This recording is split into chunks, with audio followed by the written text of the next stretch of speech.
ლერმონტოვის 102 ნომერში მდებარე მრავალბინიანი კორპუსი უკვე 25 წელია გეოლოგების დასკვნის მიხედვით საცხოვრებლად გამოუსადეგარია. აქ მცხოვრებთა ინფორმაციით მათ სახლის დატოვების შესახებ შეტყობინება ჯერ კიდევ 1987 წელს მიიღეს. თუმცა კორპუსში, რომელიც 1970 წელს აშენდა, დღემდე 70 ოჯახი ცხოვრობს. კორპუსის ბინადრებმა დღეს ბათუმის მერიისაგან ახალი სახლის აშენება მოითხოვეს. რას პასუხობენ მოქალაქეებს უწყებაში, სულხან მესხიძის რეპორტაჟიდან შეიტყობთ. ლერმონტოვის ქუჩის 102 ნომერში მცხოვრები მოსახლეობა ავარიული კორპუსიდან განსახლებას მოითხოვს. მათი განცხადებით, ბინის კედლებს ბზარები ყოველდღიურად ემატება, რაც მათი იქ ცხოვრებისთვის საფრთხეს ქმნის. ადგილობრივების განმარტებით, კორპუსი მცოცავ მიწაზე აგებული და მისი რეაბილიტაცია გაჭირდება. კომუნისტების დროიდან მოყოლებული ექვემდებარება გასახლებას, მაგრამ არავინ არ მიაქცია ყურადღება.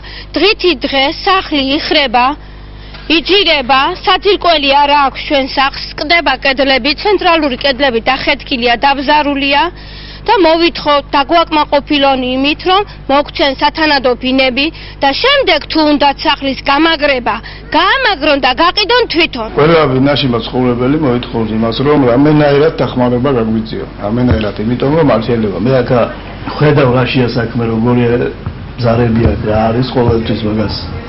უადღებას ვაქცევდა, ხანშპაკლავდა, ხანკრასკავდა, მაინც ბზარები ემატება. ამხანაგობა ჭაობიერთის თავმჯდომარე ამბობს, რომ ქალაქის მერიისგან დროებით ქირის დაფარვისა და ბინის გამაგრების შეთავაზება მიიღეს, რასაც მობინადრეები არ თანხმდებიან. ნაზი ზოიძის განმარტებით, ხელისუფლება მათი პრობლემებით მხოლოდ წინასაარჩევნოდ ინტერესდება. იანვრიდან ჩვენ მერიაში დავდივართ, ყოველ კვირაში ორხელ დავდივართ. კვირაში განცხადებები მაქვს ასე ამოდენე რა. ქვეყანა განცხადებები მაქვს და ეს პასუხი მომივიდა $200 მოგცემთო.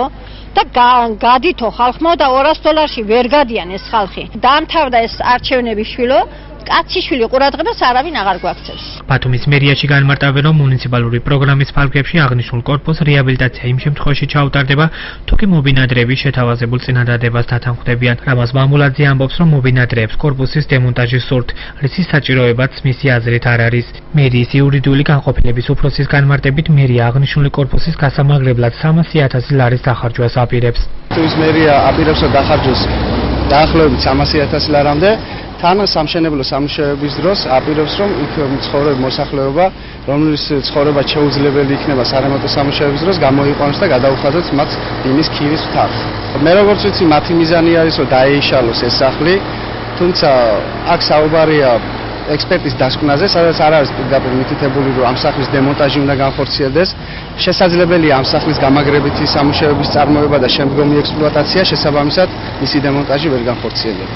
ლერმონტოვის ქუჩის 102 ნომერში მცხოვრებლები აცხადებენ, რომ საცხოვრებლის დაცლის მაუწყებელი შეთხოვინება 1997 წელს მიუვიდათ, თუმცა სარეკონსტრუქციო სამუშაოები არც მაშინ დაწყებულა. შეგახსენებთ, რომ აღნიშნულ კორპუსში 70 ოჯახი ცხოვრობს.